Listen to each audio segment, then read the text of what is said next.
Yes, hallelujah! Praise the Lord! Magandang gabi po sa inyong lahat. Good evening everyone and hello to our global online community. Sa lahat ng ating mga taga-subaybay, week after week and Sunday after Sunday, magandang gabi, magandang araw, magandang tanghali sa inyong lahat. At sa mga naitagpo sa ating online service tonight, we welcome you and we are glad to have you here in our online service tonight. And you can comment down below where you are watching.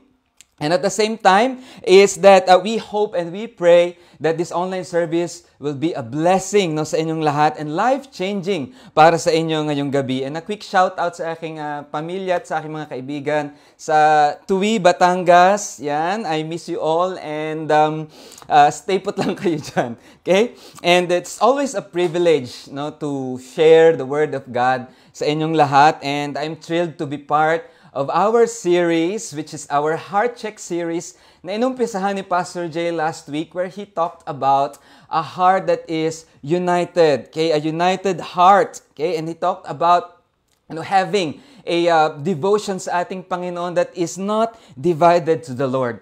And tonight, I will continue on our series with our topic, Joyful Heart.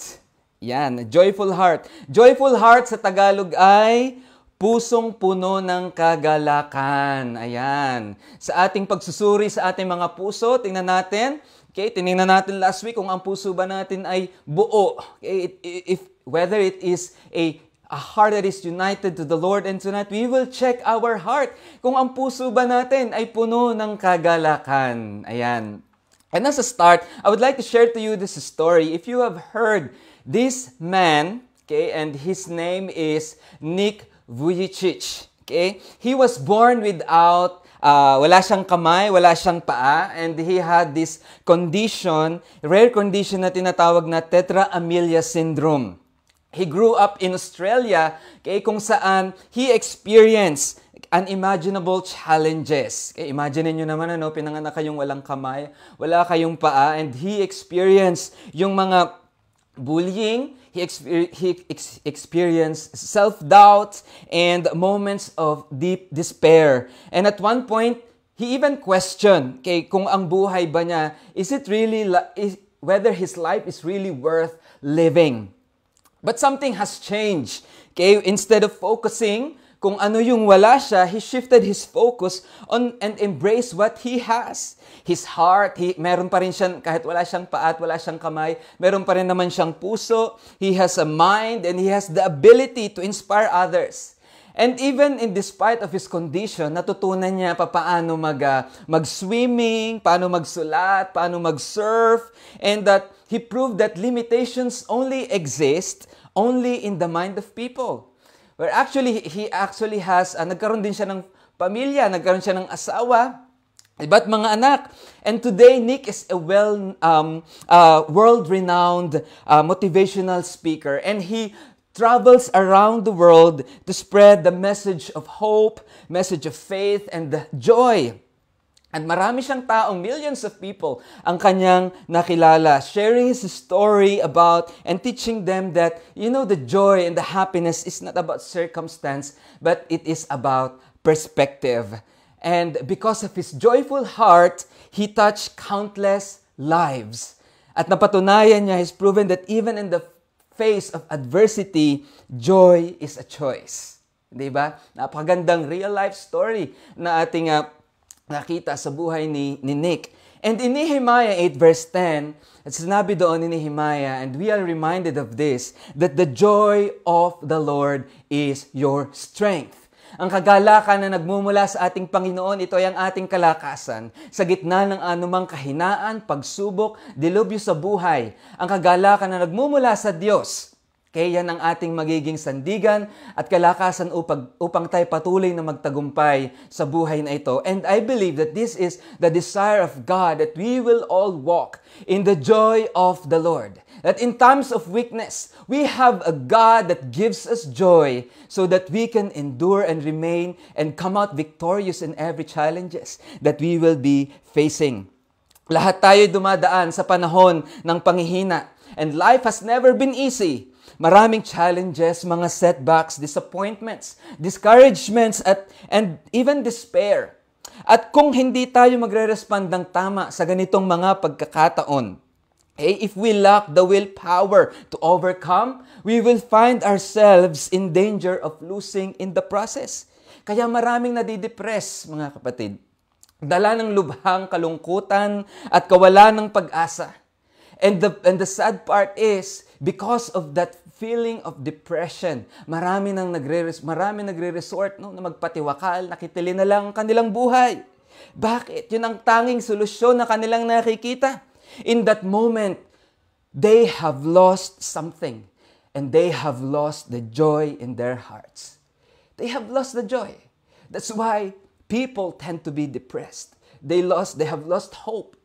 And tonight, let us all pray that we will have the joy of the Lord in our hearts.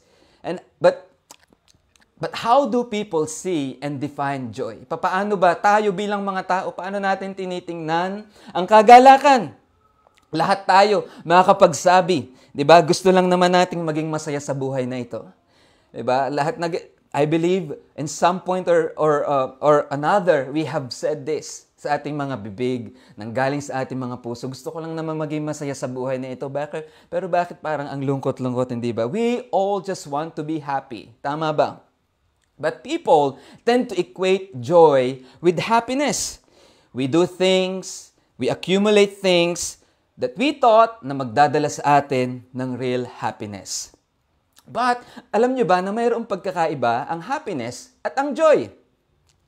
Happiness comes from external circumstances. Kapag nakarinig tayo ng magandang balita, achievements, or pleasant experiences. While joy comes from within. It's a deeper and lasting state of contentment, often independent of circumstances. Hindi siya nakabase sa anumang circumstances na na-experience natin sa ating paligid. Well, happiness is temporary, pansamantalang ang kasiyahan, and can quickly change based on events. Nagbabago ang feeling natin kapag ang happiness. Mamaya nakareceive ka ng magandang balita, ang saya-saya mo. Tapos nakareceive ka ng not so good news, bigla kang lumungkot. Because happiness is based on external circumstances. Kaya happiness is very temporary. While joy is stable and enduring, even in difficult times. Itatawid tayo. Kapag tayo may kagalakan, itinatawid tayo niyan sa gitna ng mga pagsubok. Happiness depends on things going well. Kapag maayos ang lahat, masaya tayo. Mayroon kang pera, you are successful, okay ang mga relationships, ang saya-saya mo. But joy is an inner peace that can even exist in the middle of struggles. Kaya naman, ang joy, it is often related. Nakatali yan. Kasama niyan, ng joy, ang faith, ang gratitude, at ang purpose. Mga kapatid, the truth is we cannot find joy that we are looking for in temporal things, sa mga bagay na pansamantala. Kapag patuloy nating hinanap ang ating kasiyahan, ang ating kagalakan, na hinahanap natin because we are all looking to be happy, hindi ba? But we must fix our eyes on things that is eternal, not on the things that are temporal. Kasi pag dito natin ibinase, ang ating mga kasiyahan, all these things are temporary. That is why, makikita ninyo, kapag doon natin ini-attach ang ating kasiyahan, maya-maya, bakit parang kahit ang dami-dami mong pera, ang lungkot-lungkot mo pa rin. Kahit na-achieve mo na lahat, parang hindi ka pa rin masaya. Because that is not joy. Happiness is not joy. Pero tingnan naman natin, ano naman ang sinasabi ng Biblia about joy? Joy is a gift from God. Nagmumula yan sa ating Panginoon.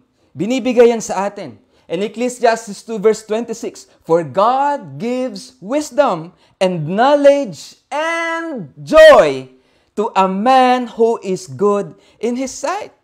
Ibinibigay ng Panginoon ng kagalakan sa ating mga puso. Hindi niya lamang tayo binibigyan ng karunungan, hindi lamang tayo binibigyan ng Panginoon ng talino, ngunit binibigyan din tayo ng Panginoon ng kagalakan. So definitely, the joy comes from the Lord. It is a gift. And kung yun ay isang gift, ito'y ating tinatanggap. Diba? The joy also is a fruit of the Holy Spirit. Okay? Ito'y bunga, okay? na binibigay sa atin ng banal na Espiritu. And because this is a fruit of the Holy Spirit, it needs to be developed sa ating mga puso. Nade-develop yan. Okay?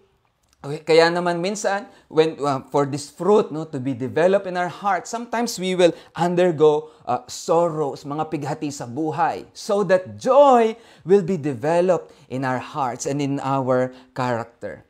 So being joyful is a choice that we make.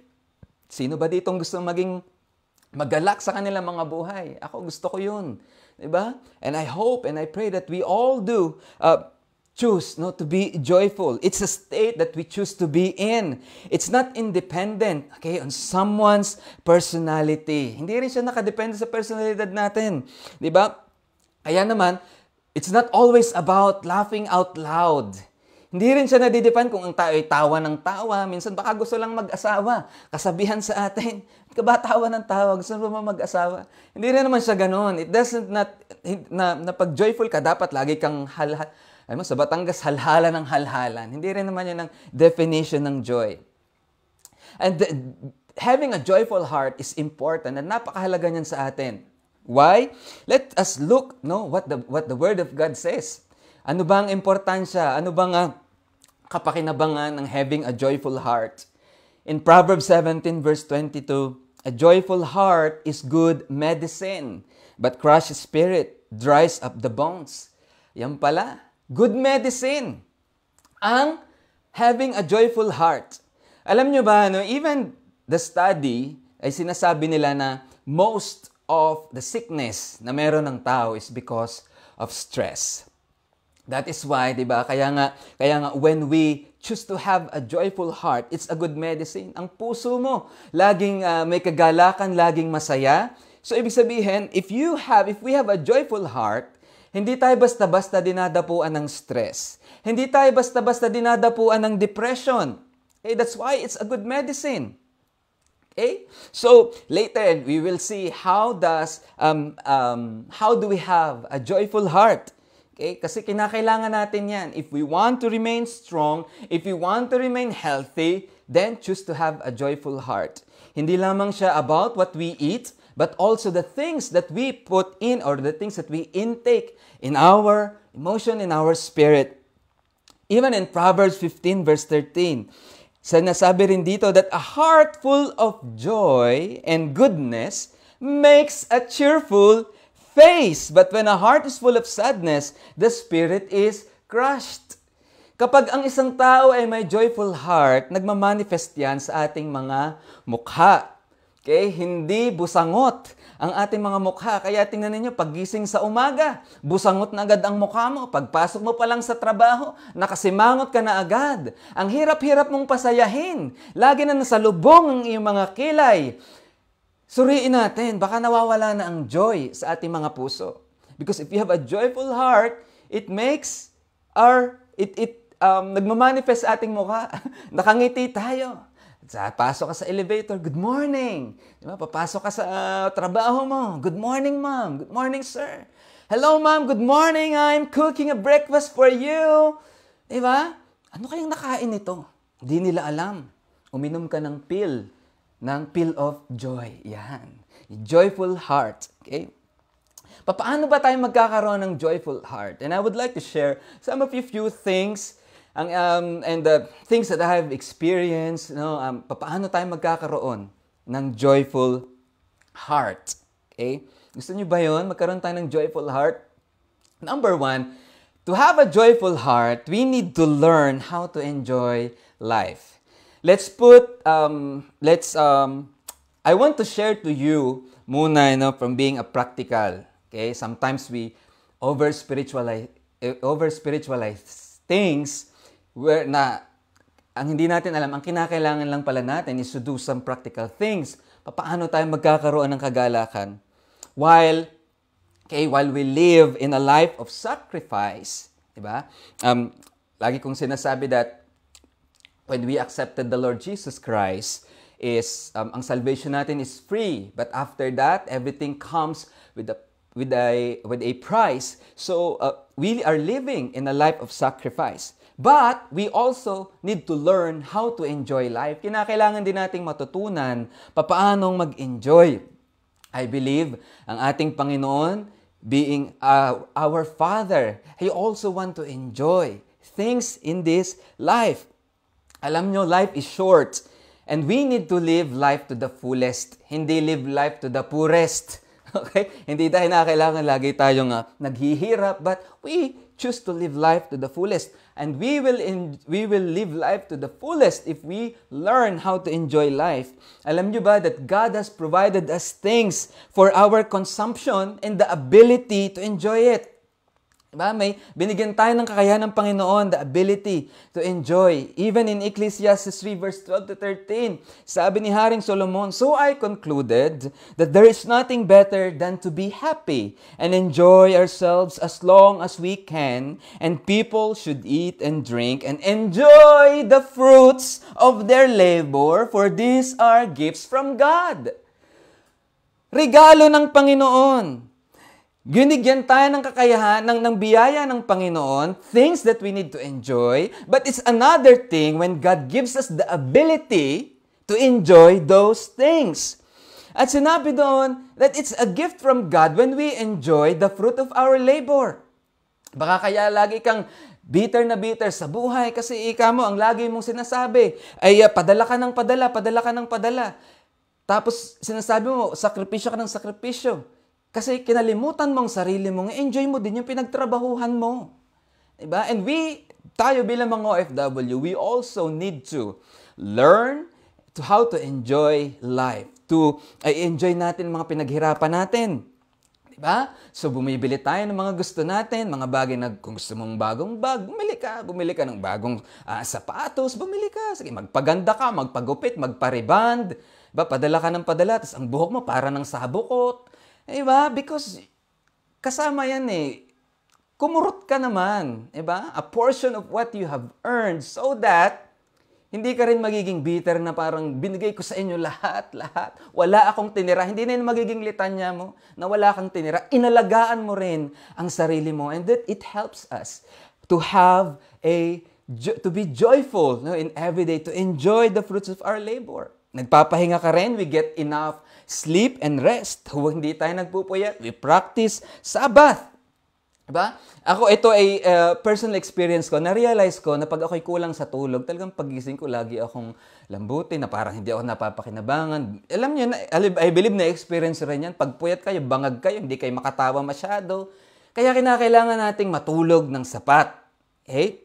Kailangan din natin personal grooming. Yan, nagdadamit ka ng maayos, nagpapagwapo, nagpapaganda kasi it elevates. Somehow it helps maging feel good. 'Di ba? Mayroon kang magandang disposition. Ginagawa mo rin yung mga bagay that motivates you and energizes you. Ano ba 'yun? Yung mga bagay na bumubuhay sa inyo. Kung gusto nyo nga mag-shopping kayo. Kung gusto nyong manood ng K-drama, manood kayo. Kung gusto nyo nga maglaro, manood kayo. But of course, we put balance in everything that we do. That's what I am saying. So enjoy, do what motivates you. Kung gusto nyo magsulat, mag-drawing, anything that will energize, makakapagdagdag ng kalakasan sa inyo. Kaya nga sinasabi, may kasabihan, no, all work and no play makes Jack a what? A dull boy. Diba? Baka naman minsan kinakailangan nyo lang din mag-declutter, mag-organize ng inyong mga gamit, linisin ninyo ang inyong mga kwarto, i-arrange ninyo, mga cabinet, mga upuan, mga kama, kung nandito, baguhin mo. Kasi i-change perspective. Minsan parang pagpasok mo sa kwarto mo, parang ang gulo-gulo, hindi ka masaya. Baka kasi madumi. Baka kinakailangan mo lang maglinis. Diba? Somehow it helps. Okay? And of course, we need to hang out with joyful people. Nakakatulong yan kapag ang sinasamahan mo ay mga taong punong-puno rin ng kagalakan sa kanilang mga buhay. People who are joyful. People who have good disposition in life. Mayroong magandang perspective sa buhay. People who are filled with hope, full of faith. Ito yung mga tao na sinasamahan natin kasi it also boosts okay, ourselves, at somehow, ang joy kasi is contagious. Nakakahawa yan. Kaya, kapag sumama ka sa kanila, I believe that we will also, makakatch natin, no, yung joy na nanggagaling sa kanila. Okay? And then also, we need to keep ourselves away from evil. Alam nyo, kapag tayo ay hindi umiiwas sa gulo, kapag hindi natin ginagwardyahan ang ating mga bibig, kapag hindi natin binabantay ng ating mga lakad, ang tendency niyan is that we fall, nagkakamali tayo, and somehow, of course, it brings sadness and it brings sorrow na sa ating mga buhay. Okay? Nakipag-away ka, di ba? Nawawala yung peace, nawawala yung joy sa ating mga puso. So we need to keep ourselves from evil. Okay? So, iyan ang some of the practical things that we can do, no, for us to have a joyful heart. Now, let's go on we need to grow in gratitude. Okay? Kinakailangan din natin mag-grow sa gratitude. Magkaroon tayo ng pusong mapagpasalamat. Sinabi ni Apostol Pablo in 1 Thessalonians 5:16-18, rejoice always. Okay? Pray without ceasing. Give thanks in all circumstances, for this is the will of God in Christ Jesus for you. Palagi tayong magalak. Palagi tayong manalangin. Palagi tayong magpasalamat. Kasi sa pagpapasalamat natin, nag-grow yung joy sa ating mga puso. 'Di ba? Kapag nawala na ang pagpapasalamat sa ating mga puso, asahan ninyo, diyan tayo nagiging malungkot sa ating mga buhay. Kasi nawawala na yung pagpapasalamat eh. Kaya minsan, 'di ba, when we pray because we are grateful to the Lord, 'di ba? At alam nyo ba na kapag tayo nananalangin, when we receive answered prayers, ang sabi ng Biblia, na kapag yung mga answered prayers na yan, it brings joy in our heart. Diba? Kapag nakarinig kayo ng magandang balita, hindi ba't sumasaya kayo? Ay ano pa, kung ang pinapanalangin ng matagal na ay nasagot, hindi ba't it brings joy in your heart? That's why we need to pray without ceasing. Rejoice always, even in the middle of difficulties. Magpasalamat tayo. May kinakain ka o wala, may pera ka o wala. Manatiling tayo maging mapagpasalamat. Diba? Kasi kapag hindi tayo mapagpasalamat, ang tendency, of course, lagi nating hinahanap kung ano ang kulang, kung ano ang wala. Okay? We don't appreciate things that we have. Kasi lagi tayong naghahanap ng mga bagay na makakapagpasaya sa atin. Ang human nature natin, hindi tayo nasasatisfy sa kahit na ano pa mang bagay. Lagi tayong naghahangad ng mas marami, lagi tayong naghahangad ng mga bagay in this earth. That's why we need to grow in gratitude. We need to grow in giving thanks. Magpasalamat tayo sa Panginoon na paggising mo sa umaga, Lord, salamat, ako'y buhay, hindi patay, nakikibaka. Okay? Magpasalamat tayo sa Panginoon. Lord, I thank you that today is a brand new day. Lord, I thank you that I am alive. Lord, I thank you that I am saved. Ipagpasalamat natin na tayo ay ligtas, na tayo ay pupunta sa langit. Lord, I thank you na ako'y humihinga. I thank you, Lord, sa aking tinitirhan. I thank you, Lord, for my employer. I thank you, Lord, na kumikita ako ng dolyaris dito. I thank you, Lord, na meron akong naipapadala sa aking pamilya. I thank you, Lord. I thank you, Lord. I thank you, Lord. And you will see that you are far more joyful than anyone else. Or maybe, mapapansin nyo yan eh. You have this kind of perspective that pull you through even in the midst ng kakulangan, even when there's bad news, because your heart is grateful. You choose to be grateful. You choose to grow in gratitude. When your heart is joyful, every moment becomes a celebration, and life itself turns into a beautiful melody of hope and gratitude. When we cease to grow in gratitude, our heart becomes hard. Kapag huminto na tayo sa pagpapasalamat, our heart becomes hard, it builds pride, and complaining starts to come out of our mouth. Asahan ninyo yan. Nawawala na kapag hindi tayo mapagpasalamat, nawawala ang joy. At pag nawala ang joy, puro complain, puro reklamo ang lalabas sa ating mga bibig. Ang taong mapagpasalamat kahit dumaan sa pagsubok, mananatiling may galak sa kanyang puso. That's why, sabi ni James in James 1 verse 2, "Count it all joy, my brothers, when you meet trials of various kinds." You can count it joy kahit dumadaan daw sa napakaraming uri ng pagsubok. Count it all joy. When we give thanks, Lord, I thank you kahit pinagdadaanan ko ito, salamat. And that will bring joy into your heart. Anong pinagdadaanan mo ngayon?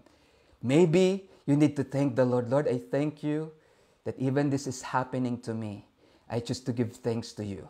At baka magbago ang puso, baka magkaroon ng joy, baka magkaroon ng kagalakan, baka bigla ka na lang, alam mo yung sumayat, baka yun lang yung screw na kailangang nanalo sa mind mo that needs to be tightened.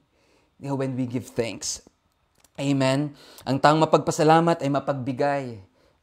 Kapag ikaw ay mapagpasalamat, you also learn how to give. At alam nyo, when we give, hindi lamang in financial aspects, but when we give our time, when we give our some sort of help, when we do good works, nakakagaan niya ng loob. It brings joy in your heart. Alam mo yan, ang sarap-sarap na sa pakiramdam na nakatulong ka sa iba. Ang sarap-sarap sa pakiramdam na naka-encourage ka ng iba kasi nag-spend ka ng time sa kanila. Ang sarap-sarap na sa pakiramdam. And somehow, it will again fill your heart with joy because you choose to give out of a grateful heart. Amen? There is a joy in serving others. Okay? There is a joy in serving others. May hatid na kagalakan ang paggawa ng mabuti. But when you are self-centered and self-focused, ang hirap maging masaya. Tingnan nyo, kapag you are so self-focused, lagi kang malungkot, ang hirap mong pasayahin, napaka-sensitive mo na. Ang taong sensitive, yan ay laging sad. Laging malungkot yan, asahan ninyo. Kasi hindi siya napiplease. Ang hirap i-please. Kasi lagi siyang may hinahanap na expectation sa iba. Lagi siyang may certain kind of, alam mo yon, kasi yung desire niya, it needs to be filled. Okay? So, we tend to be sensitive. And when we are sensitive, anong nangyayari? Di ba naging malungkot tayo? Di ba? So, learn how to be grateful and let us all shift and change the way that we think. Number 3, we need to cultivate contentment. Maging kontento rin tayo. Matuto tayong makontento. Sa paghahangad natin ng mga bagay dito sa mundo, we have pierced ourselves with many sorrows. Yan. But sabi ni Timoteo, but godliness with contentment is a great gain. Sinabi niya na kung sa bagay, daig pa ng taong namumuhay ng banal at kontento na sa kalagayan ng mayaman. Ang totoo, wala tayong dinala sa mundong ito at wala rin tayong madadala pag alis dito. Kaya kung mayroon na tayong pagkain at pananamit, dapat na tayong makontento. Ang mga taong naghahangad yumaman ay nahuhulog sa tukso, sa isang bitag ng mapanira at walang kabuluhang mga hangarin na nagdadala sa kanila sa kapahamakan. In verse 10, sapagkat ang pag-ibig sa salapi ang siyang ugat ng lahat ng kasamaan at ang sobrang paghahangad ng salapi ang nagtulak sa iba na tumalikod sa pananampalataya at nagdulot ng maraming paghihinagpis sa buhay nila. Bakit? Kasi mas pinili mo na yumaman kaysa mas mapalapit ka sa Diyos. Hey? Hindi masamang yumaman, but we need to put things in order. Unahin natin ang Panginoon. Kaya nga sinasabi, paulit-ulit. Seek first the kingdom of God and His righteousness, and all these things shall be added unto you. Ano pa ba namang gusto mong maidagdag sa buhay mo? Basta't unahin mo si Lord. Lahat, kung pagyaman ang gusto mo, I believe it will be given to you. Because ang puso mo ay ayos. Ay, itong anak ko, pag ito yumaman, alam kong magiging hindi ito mapapalayo sa akin. Diba? Kaya sabi dito, napupuno ng hinagpis ang buhay natin. Sa paghahangad nating yumaman, inuuna natin ang trabaho, nakakalimutan natin ang pamilya. Yumaman ka, dumami yung pera mo, naging broken family naman. Kasi somehow along the line, hindi naging balance eh. Diba? Yumaman ka, but somewhere along the line, tumalikod ka sa pananampalataya mo. Because we don't learn, we don't cultivate contentment sa ating mga buhay. It is impossible to be content when our hearts are set on gaining more.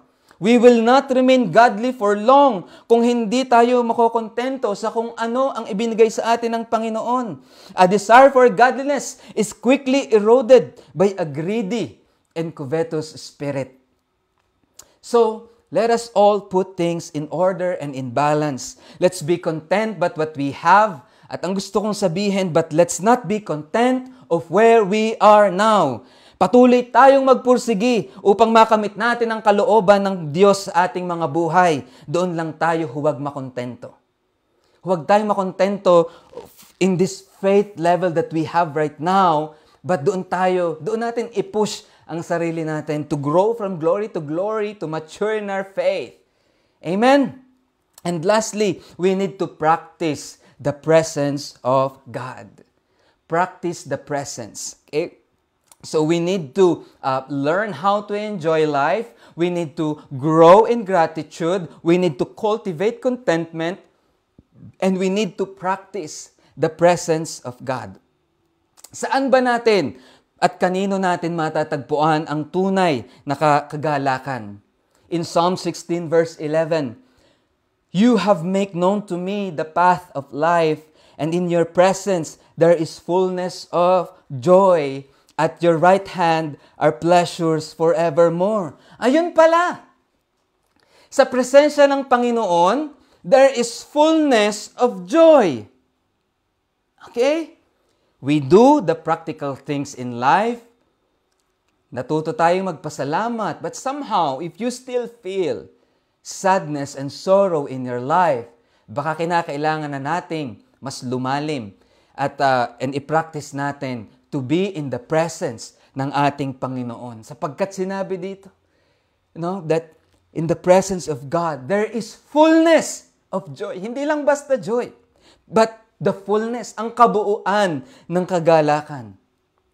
At your right hand are pleasures forevermore. We anchor our joy to the one who is constant. We anchor our joy not on anything in this world, but to Him who is the source of true joy. In the presence of God, there is fullness of joy, and that is the secret. Mga kapatid, yan ang sikreto. I believe in any believers, in any man and women of God, the secret lies in the secret place, in the presence of God. When we choose to spend time in the presence of the Lord, in everything that you do, kahit ikaw ay nagkukuskus ng dingding, naglalampaso ka ng sahig, kahit ikaw ay nagluluto, kahit ikaw ay nagtatrabaho, diba? We can experience the presence of God. Kahit ikaw ay naghuhugas ng plato, we can practice the presence of God. Diba? Habang naghuhugas ka, Lord Jesus, I praise you. Nagpupuri ka sa Panginoon. Habang nagpupunas ka ng salamin na tubal-tubal na. Diba? Lord, I thank you that I have a job. And somehow, when you are in the presence of God, you will feel that unexplainable kind of peace. Kahit na habang may pinagdadaanan ka, tatrabaho ka, and then you receive a certain kind of news, kinakailangan ng padala, tuition fee, in hospital, we can remain at this state of having a joyful heart because we choose to be and we practice the presence of God. So, how is our prayer life? So how is our meditation on the Word of God? Baka kaya ka lungkot na lungkot. Baka kaya ka down na down because you lack the time in praying and spending time with the Lord. Maybe that's why litong-lito ka. You are so confused because you miss reading and meditating on the Word of God. Ang salita ng Panginoon, buhay iyan eh. Okay? Ang salita ng Panginoon, it is powerful, it is alive. Ang salita ng Panginoon is creative. Okay? The things that we need in life, somehow it lies when we speak the Word of God. Kasi binaback up ng Panginoon ang salita niya because He is a promise-keeping God and He will not lie. So when we practice the presence of God by declaring His Word, answers come. The heaven is open. Miracles come. Breakthrough comes. Healing comes. Restoration comes. Deliverance comes. Because you are in the very presence of God sa buhay mo, kapatid. Iyan. Baka iyan ang sekreto. Baka iyan ang kinakailangan nating gawin. Alam nyo ba that even, di ba, and those people who choose to spend time in the presence of the Lord, no, nilalagay ni Lord ang puso niya to those people who choose to be in His presence. And sometimes, no, may pagtangis, may pag-iyak because nilalagay ni Lord ang heart niya, no, sa atin. Ang sabi pa nga, no, when we sow in tears, those who sow in tears, kaya kayong mga nananalangin na talagang may pag-iyak pa, ano sabi, we will reap songs of joy. May kagalakan right after. Amen, hallelujah. May dulot na kaligayahan ng ating pagtitiwala sa Panginoon, mga kapatid. And the God of hope, and this is my prayer, no, sa inyong lahat, that may the God of hope fill you with all joy and peace as you trust in Him, so that you may overflow with hope by the power of the Holy Spirit. Walk in the will and in the purposes of God in your life. When we focus on ourselves, we build pride. But when we focus on others, we cultivate a joyful heart. And I personally choose, no, na mamuhay in these principles. To pursue God, to do good, and to enjoy life. At alam niyo mga kapatid, ang tunay na kaligayahan ay matatagpuan lang natin sa ating Panginoong Jesus. Amen?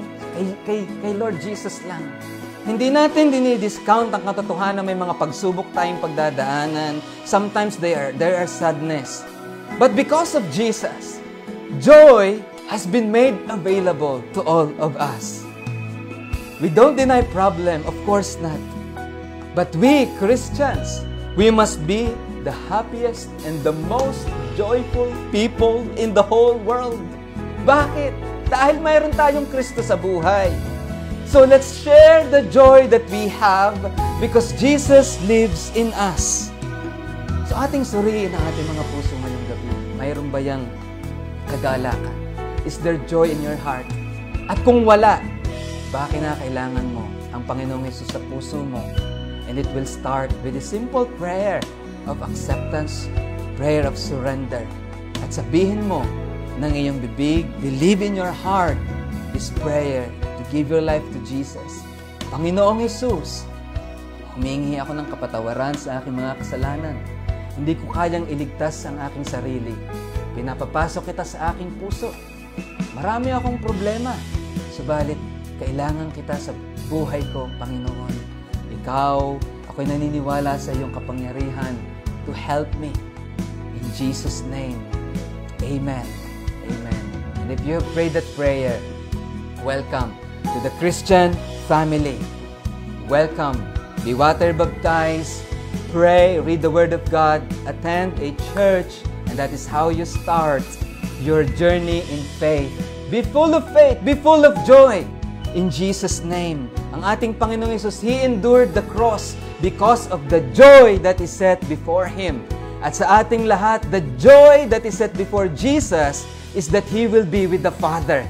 And that is the same joy that we need to focus. That is the vision that we need to have, that we need to look forward to, that we will be with God in eternity. And with that, that is the joy that we have. So let us run the race with perseverance. Be full of faith, be full of joy, because God is waiting for us at the finish line. He is with us right now, and He will be with us in eternity. In Jesus' name, hallelujah. The blessing of God the Father, the blessing of God the Son, and the fellowship of the Holy Spirit abide and dwell with you both now and forever. And all God's people say, Amen and amen. The joy of the Lord be with you all in Jesus' name. Amen. See you all next week.